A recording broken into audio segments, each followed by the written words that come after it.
사울의 목자장 도액의 레슨, 오늘 말씀의 제목입니다. 성경에서 도액이 처음에 등장하는 말씀이 사무엘상 21장 7절입니다. 자, 한번 읽어볼까요? 읽습니다. 시작.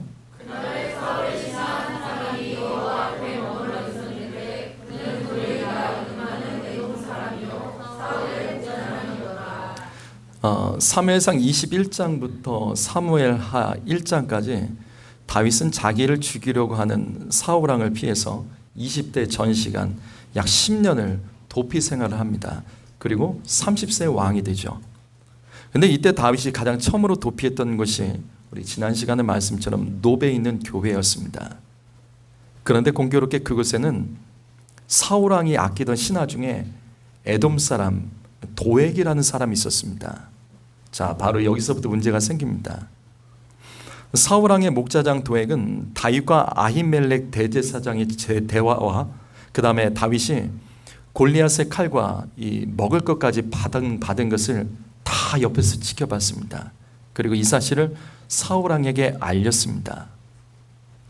그러자 사울왕이 화가 나서 군대를 이끌고 노베에 쳐들어가서 대제사장에게 따집니다. 그것이 오늘 말씀입니다. 사무엘상 12장 13절 말씀 보시면 아히멜렉 대제사장은 다윗에게 어떻게 해야 될지 하나님께 물은 뒤에 떡과 그 다음에 무기를 주었습니다. 이것 때문에 사울은 아히멜렉이 다윗과 한편이다 몰아붙이는 거예요.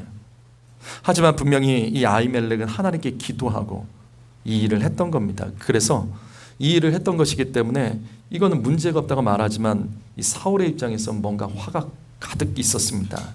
결국 사무엘상 21장 17절을 보시면 사울왕은 군대에게 노베에 있는 제사장들 다 죽여라. 그러나 제사장을 어떻게 죽입니까? 이건 큰 죄입니다. 두려워서 아무도 이 일을 하지 않아요. 바로 그때 사무엘상 22장 18절과 19절을 보시게 되면 결국 사울왕은 도액에게 일을 맡겼고 도액은 노베에 살던 85명의 제사장 그리고 그 가족들 전부를 다 죽입니다. 이것이 오늘 말씀의 이야기의 내용입니다. 그런데 우리는 오늘 말씀의 도액의 모습을 통해서 우리 안에 있는 도액과 같은 모습들을 찾아서 회개해야 됩니다. 그리고 우리는 누구나 한순간에 우리도 도액이 될 수 있음을 기억하며 도액을 통해서 하나님께서 우리에게 말씀하시는 그 음성, 그 레슨을 들어야 됩니다. 먼저 성경은 도액을 가장 먼저 이렇게 소개합니다.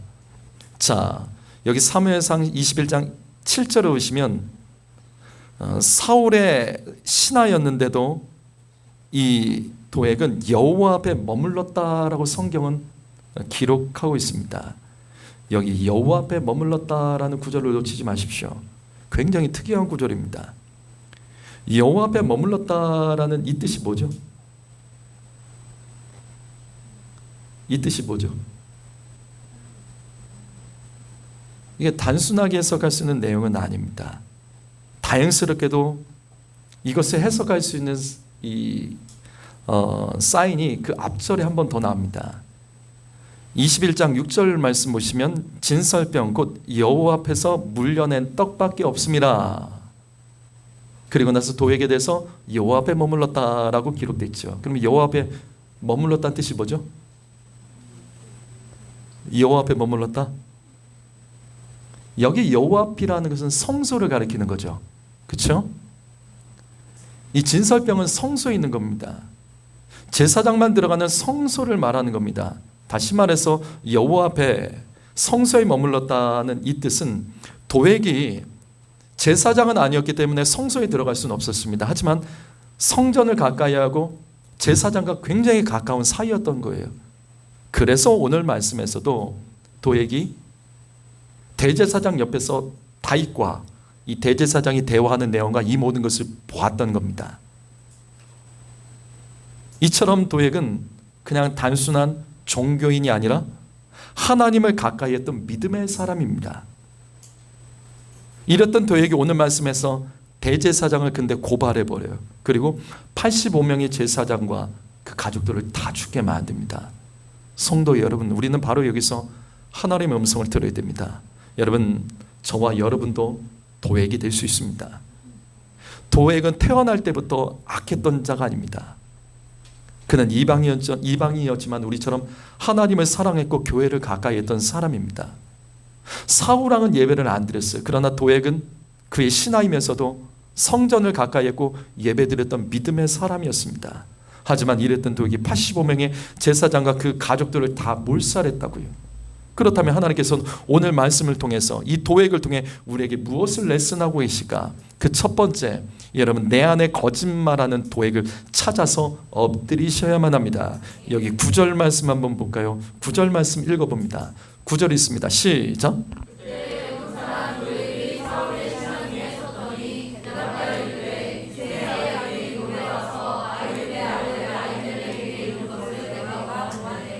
이 말씀은 도액이 사울왕에게 고자질하는 내용입니다. 이때 도액이 사울왕에게 이렇게 말합니다. 내가 이새의 아들이 노베서 아히멜렉을 만나는 것을 보았다. 여러분, 이 말씀에서 도액의 거짓말이 숨어 있습니다. 여기 도액의 첫 번째 거짓말이 있습니다. 첫 번째 거짓말이 뭘까요? 첫 번째 거짓말이 뭘까요?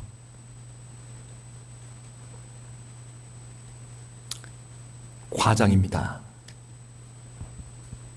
여러분, 과장은 거짓말입니다. 여기 보다라는 단어 놓지 마십시오. 내가 보았다. 여러분, 우리가 봤다 하는 것은 다 똑같은 단어가 아니죠. 어떻게 봤냐에 따라 다른 거죠.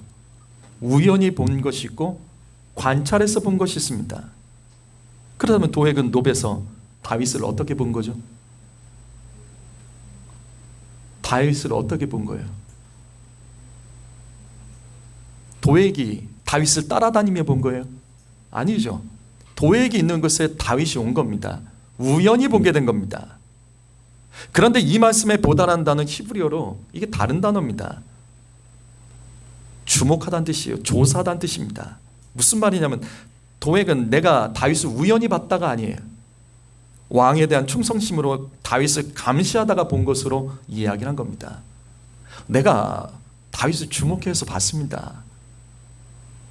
마치 감시한 것처럼 자기가 봤다는 겁니다. 성도 여러분, 과장은 거짓말입니다. 과장은 부풀려 말하는 것이기 때문에 거짓말입니다. 그런데 오늘 말씀에는 이 도액의 두 번째 거짓말이 나옵니다.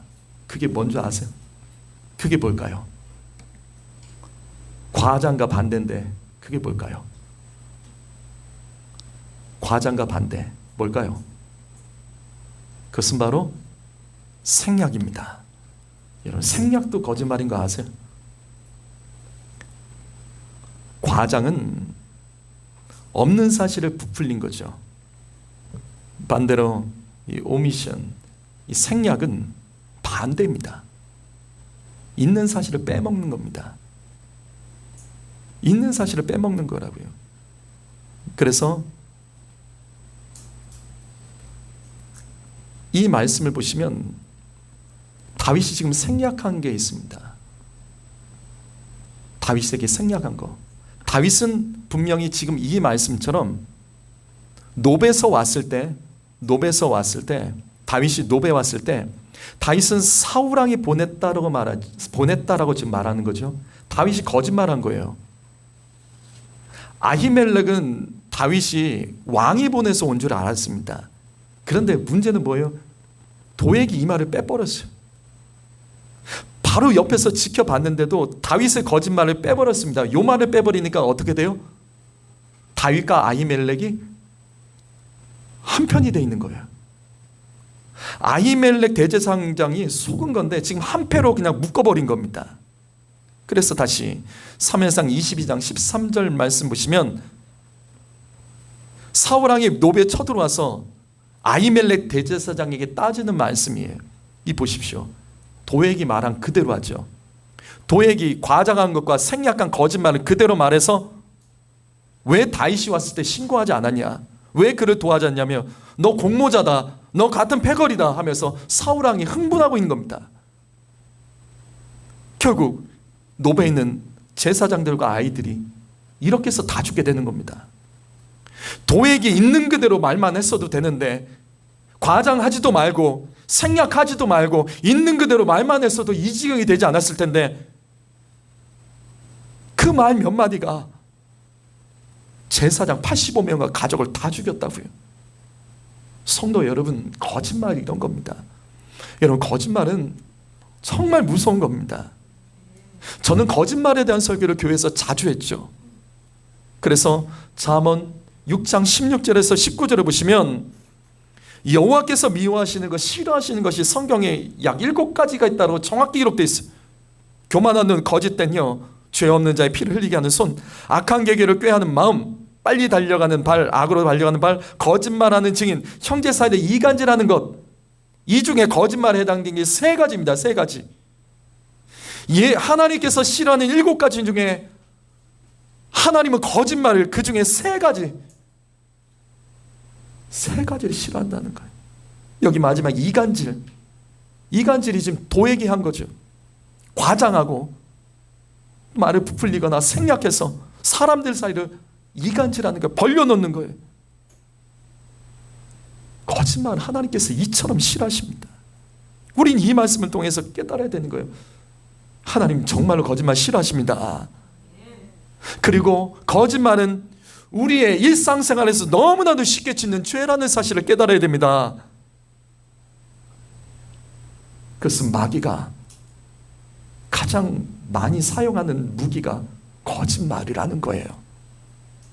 그래서 예수님은 마귀를 뭐라고 불렀죠? 거짓의 아비라고 불렀습니다. 이 거짓말이 무서운 이유는 요한계시록에도 나옵니다. 요한계시록 21장 27절과 22장 15절을 보시게 되면 거짓말하는 자는 천국에 못 들어간다라고 계속 말해요. 이 앞에 구절을 보면 살인하는 자, 간음하는 자, 이런 사람들 등등 말하는데 항상 그 마지막을 뭐라고 장식하냐면 거짓말하는 자. 그 피날레가 거짓말이에요. 거짓말하는 자, 얘네도 똑같다, 못 들어간다. 심판을 받을 수밖에 없다는 거죠. 그럼 왜 거짓말이 이렇게 무서운 죄죠? 이런 거짓말이 무서운 죄가 되는 이유, 이런 거짓말은 이게 다 거짓말입니다. 남 탓하고 핑계대고 환경 탓하고 미루고 과장하는 것, 그리고 다 말하지 않고 생략하는 것, 이게 다 거짓말입니다. 이 죄가 무서운 이유는 이게 사소하기 때문이에요. 눌러주십시오. 거짓말은 사소하기 때문에 우리가 반복해지는 죄예요. 그런데 문제는 우리가 회개를 하지 않습니다. 무슨 말이냐면 거짓말의 죄는 쌓여 있습니다. 날마다 쌓여갑니다. 그래서 심판에 이르게 되는 거예요. 성도 여러분, 거짓말의 죄 조심하셔야 됩니다. 가짜만이 거짓말이 아니라 핑계대고 남 탓하고 미루고 과장하고 잘라먹는 거, 이게 다 거짓말이에요. 여러분, 내 안에 거짓말하는 도액과 같은 사소한 거짓말의 모습은 무엇이 있습니까? 예수 믿으면서도 핑계대고 남 탓하고 믿음 있는 사람처럼 과장 포장하고 내가 불리한 것에 대해서는 생략하는 말들, 그런 행동들, 미루고 있는 불순종들, 나와 내 가족 안에 습관적으로 거짓말하는 도액과 같은 모습은 무엇입니까? 여러분, 오늘 말씀 기억하십시오. 우리의 삶의 여러 가지 저주와 심판은 사실 너무나 사소한 이 거짓말로부터 시작된 것은 없을까요? 우리의 삶에 무너진 관계의 대부분은 이와 같은 거짓말 때문은 아닐까요? 오늘 말씀에서 사소한 거짓말 하나가 제사장 85명과 그의 가족들을 몰살시켰습니다. 여러분, 이 거짓말을 경계하십시오. 왜? 아담과 하와가 선악과를 먹게 된 이유가 뱀의 거짓말로부터 시작됐죠. 뱀이 어떤 거짓말? 과장하고 잘라먹은 생략했던 그 말씀들, 그것 때문에 아담과 하와가 선악과 먹었습니다. 그래요. 그럴 수 있다고 치죠. 먹었습니다. 그런데 하나님께서 아담과 하와 용서해 주기 위해서 부르죠. 아담과 하와를 용서해 주기 부르는데 그때 아담과 하와가 또 거짓말하죠. 핑계댑니다. 남 탓합니다. 여자 때문이라고, 뱀 때문이라며, 하나님이 만드신 뱀 때문이라며 핑계대고 남 탓하며 거짓말하다가 결국 에덴 동산에서 이들은 쫓겨납니다. 근데 더 무서운 게 뭔지 아세요? 아담과 하와는 이때 이 거짓말의 죄를 회개하며 자녀들에게 똑바로 가르쳐야 쓰는 거예요. 너는 사소한 거짓말도 하면 안 된다. 거짓말은 무서운 죄다. 이거 가르쳤어야 되는 거예요. 그런데 거짓말을 가르치지 않았어요. 그 결과가 창세기 4장 8절 말씀, 이 말씀 읽어볼까요? 시작.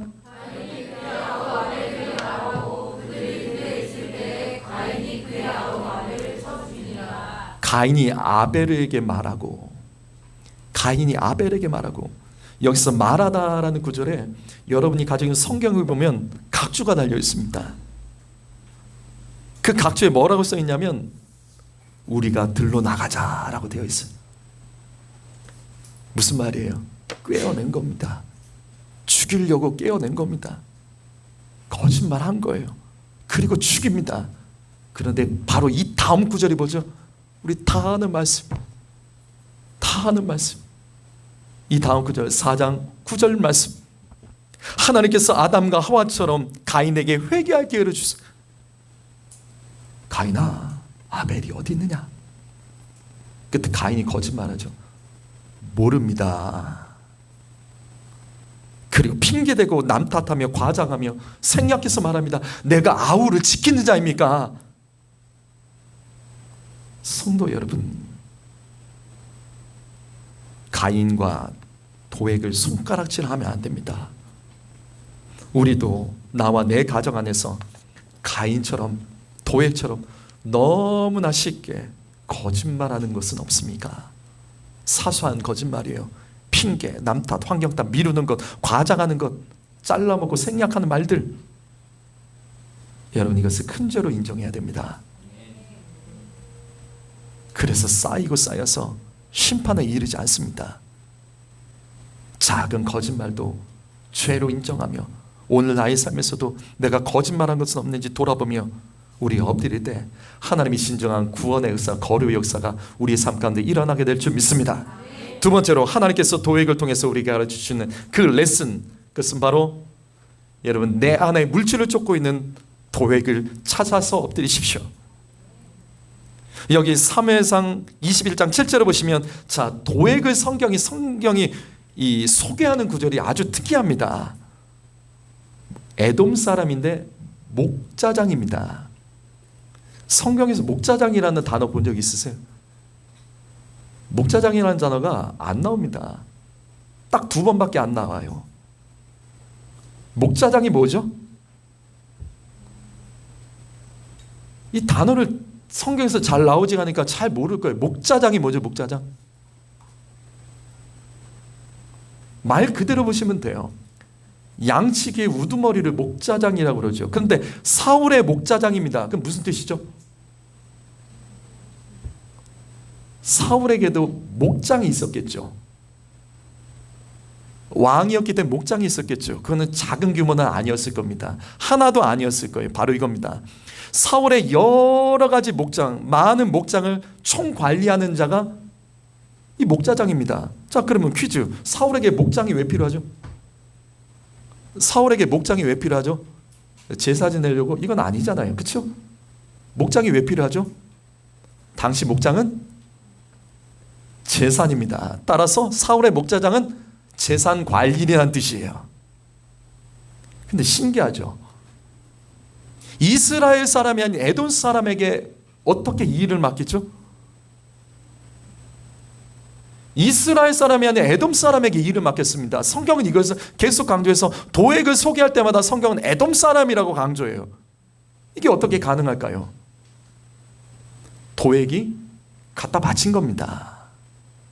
많은 재산을 사울 왕에게 바치고 이 일로 인하여서 이 도액은 왕실에 이 사울 왕의 목장을 관리하는 자가 되는 겁니다. 그럼 왜 도액은 그 많은 재정으로 사울 왕을 후원했을까? 사울 왕을 돈으로 후원하며 왜 함께 있었을까? 그건 간단한 거죠. 돈을 더 많이 벌기 위해서죠. 여러분, 이건 저의 말이 아닙니다. 이건 저의 말이 아니라 이 말씀은 다윗이 했던 말입니다. 무슨 말이냐면 성경에서 도액에 대해서 한 번 더 성경에 나오는 것이 있어요. 그것이 시편입니다.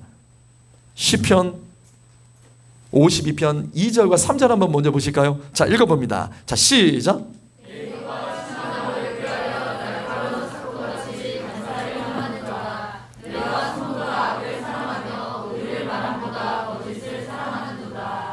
시편 52편은 이 다윗의 시입니다. 근데 시편에는 특징이 있죠. 배경이 기록되어 있습니다. 이 시편 52편의 배경은 성경에 이렇게 쓰여 있죠. 도액이 사울에게 다윗이 아히멜렉의 집에 왔다고 말을 했을 때, 그리고 그 일로 인해서 벌어진 이후에 다윗이 썼던 시가 이 시편 52편입니다. 다윗은 도액이 먼저 거짓말을 사랑하는 자라고 말씀합니다. 다윗은 우리에게 그래서 거짓말을 경고했던 거예요. 그래서 제가 앞에서 도액의 거짓말을 조심해야 된다고 말했던 거예요. 그것을 찾아 회개하자고 말했던 거예요. 그런데 이 시편 52편을 보게 되면 그게 다가 아닙니다. 시편 52편 7절을 보시게 되면, 자, 이 말씀도 읽어볼까요? 읽어봅니다. 시작.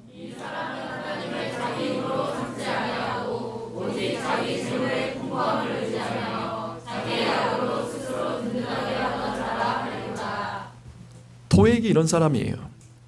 분명 사무엘상 21장에서는 도액은 노베에 있는 성전에서 대제사장을 가까이 지내며 성전을 가까이 했던 하나님의 사람이었습니다.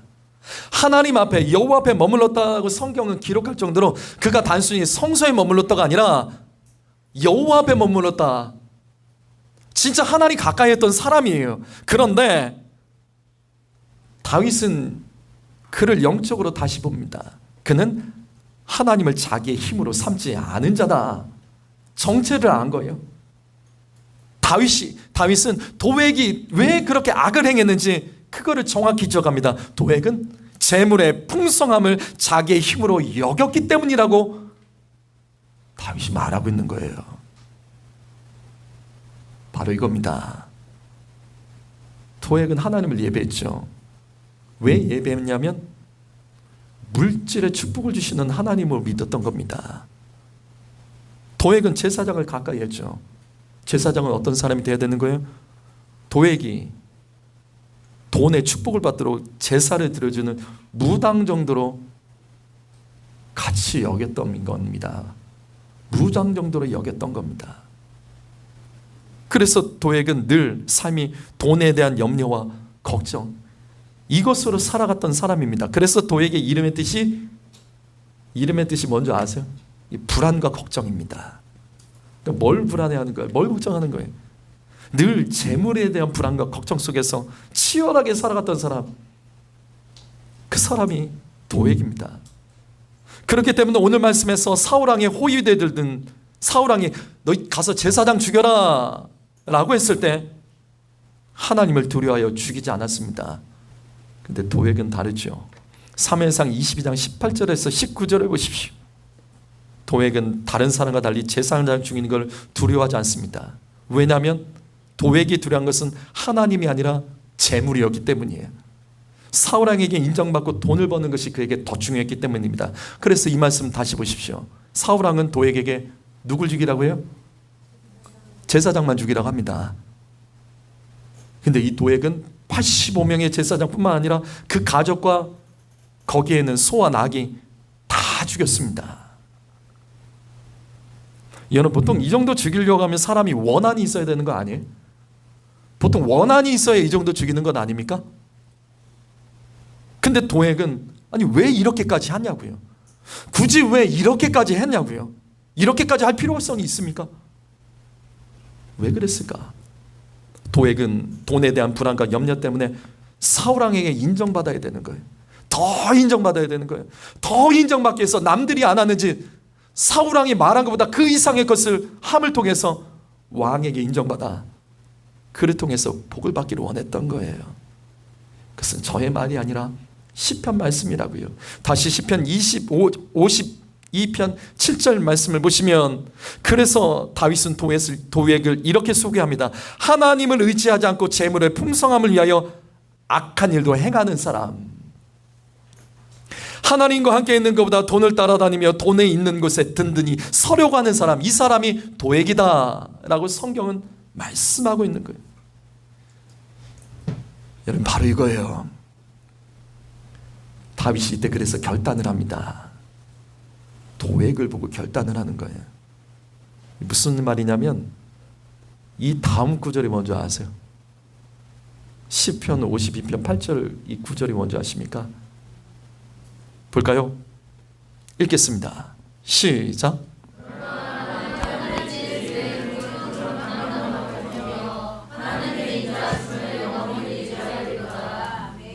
여러분, 이 말씀에서 무엇이 보십니까?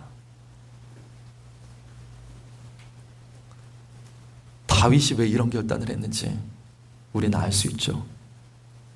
도액은 돈을 따라다니며 돈 있는 곳에 든든히 서기를 원했지만 다윗은 이때 도액에 돈에 따르는 그 모습을 보면서 이때 다윗은 결단합니다. 나는 저렇게 살지 않겠다.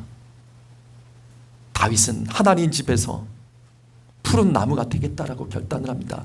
여기 하나님의 집이 뭐죠? 여기 하나님의 집이 뭐죠? 성전입니다. 도액은 돈을 따라 살았지만 다윗은 성전에 뿌리 내리며 살겠다라고 이때 다윗이 결단을 한 거예요.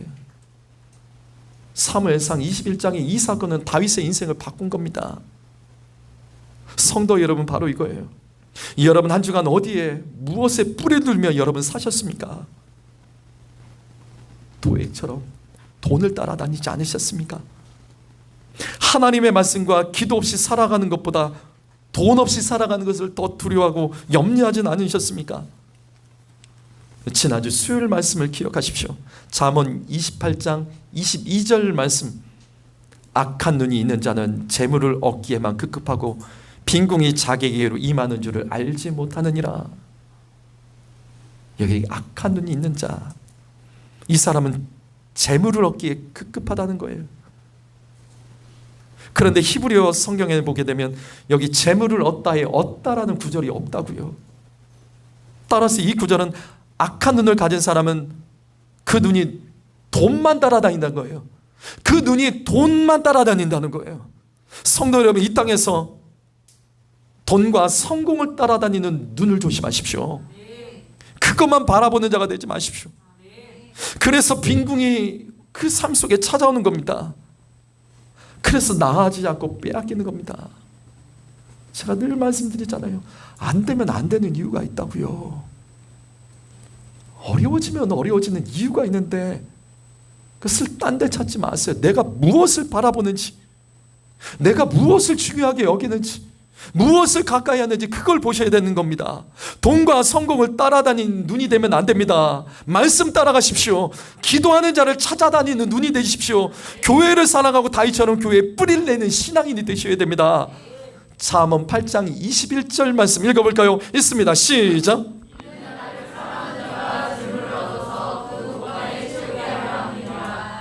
바로 이겁니다. 재물을 사랑하면 안 됩니다. 그래서 가난해지는 거예요. 하나님 사랑해야 열립니다. 우리의 인생과 가난과 실패와 궁핍은 하나님을 더 사랑하지 못하기 때문이에요. 하나님을 만나서 예배하는 것보다 더 간절한 것이 있는 것은 아닌 것 없는지 돌아보셔야 됩니다. 우리 안에 도액처럼 거짓말과 하나님보다 돈을 더 소중히 여기는 것, 세상의 성공을 더 소중히 여기며 따라다니는 그 모습을 우리 회개해야 됩니다. 저는 오늘 말씀을 잠언 30장의 아굴의 기도로 마무리를 하고 싶습니다. 사람이 다 똑같은 거예요. 제가 말씀 보면서 사람은 결국 다 똑같구나. 아굴이 기도하면서 도액과 같은 모습을 회개합니다.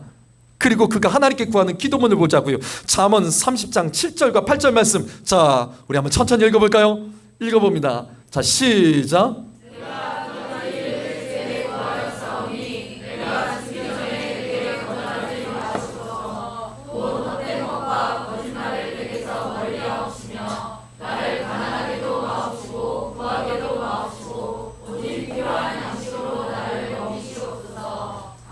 아굴의 기도예요. 아굴.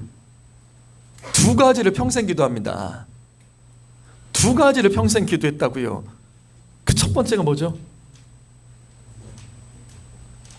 아굴이 기도했다는 그 첫 번째가 뭐죠? 거짓말을 안 하는 겁니다. 여러분, 저는 이 말씀이 참 좋습니다. 여러분, 혹시 여러분 중에 거짓말하지 않기 위해서 날마다 기도한 분 계세요? 날마다 거짓말에 이제 회개하는 사람 있습니까? 근데 우린 이걸 잘 안 해요. 왜? 거짓말은 너무나 사소하기 때문이에요. 너무나 쉽게 거짓말하면서도 그걸 회개하지 않습니다. 입에 배어 있는 거예요. 배어 있는 거. 사람이 가장 쉽게 짓는 죄가 거짓말하는 죄입니다. 하나님이 가장 싫어하는 죄가 7가지가 있는데 그 중에서 3가지가 거짓말입니다. 핑계대고 남 탓하고 환경 탓하고 미루고 과장하고 생략하는 것들, 자기 이익을 위해서. 아굴은 평생 이 문제를 가지고 싸웠던 사람이. 그러면 아굴의 2번째 기도가 뭐죠? 아굴의 2번째 기도, 이게 뭐죠? 한마디로 뭐예요? 돈을 쫓지 않게 해달라는 기도죠. 돈에 대한 욕심에 사로잡히지 않기 위해서 그가 기도했습니다. 가난하게도 마옵시고 부하게도 마옵시고 일용할 것 채워주십시오. 아니, 어떻게 이런 기도를 하죠? 평생도록 어떻게 이런 기도를 하죠? 이게 쉬운 기도입니까? 사람은 다 똑같아. 다 똑같아. 누구나 자기를 위해서 거짓말합니다. 거짓말이 아닌 것 같은데 결국 거짓말이에요. 생략하고 과장하고. 우리는 그렇게 말하지 않습니까? 그리고 돈이요, 돈을 따라다닙니다. 돈에 울고 웃습니다. 사람은 다 똑같아요. 그래서 아굴이 어쩌면 이 도액과 관대되는 모습으로 이렇게 기도를 하죠. 거짓말 안 하고 돈을 쫓지 않고. 성도 여러분, 우리는 도액의 레슨과 아굴의 기도를 통해서 우리에게 동일하게 주신 하나님의 음성을 들어야 됩니다. 여러분, 무엇 때문에 자주 거짓말 하십니까? 무엇을 놓치지 않으려고, 무엇을 잃기 싫어서, 뭐가 화가 나서, 무엇을 빼앗길까 봐, 무엇이 두렵게 염려돼서 우리가 도액처럼 되냐고요. 다시요, 사무엘상 21장 7절 말씀, 도액은 사울의 목자장이었습니다. 돈을 추구하며 살았다고요. 돈 따라다니기 위해서, 성공하기 위해서 거짓말하는 사울왕의 목자장 도액이 됐습니다. 아니요, 이제 우리는 이 말씀을 버려야 돼요. 그리고 우리가 붙들어야 될 말씀, 바로 이 말씀입니다. 베드로전서 5장 4절 말씀, 사랑하는 성도는 바로 이것입니다. 예수님의 나의 목자장이 되셔야 됩니다. 스스로 목자장이 되지 마십시오. 목자장의 권한을 예수님께 드리십시오. 예수님만이 우리의 영원한 목자장, 재산관리인 우리의 모든 것이 되셔야 됩니다. 그러면 우리는 돈에 멸망하지 않습니다. 이 땅에서 성공하기 위해 거짓말하지 않습니다. 저는 이 말씀을 믿습니다. 주님이 우리의 목자장 되시면 영원히 시들지 않는 영원한 구원을 받게 될 줄 믿습니다. 내 안에 목자장 도액의 모습을 죽이시고 진정한 목자장 되신 예수님을 우리의 삶 가운데 나의 모든 권리를 드리며 그분이 왕이 되게 할 때 주님은 우리의 삶 가운데 위대하고 놀라운 일들을 반드시 행하실 것을 믿습니다. 기도하겠습니다.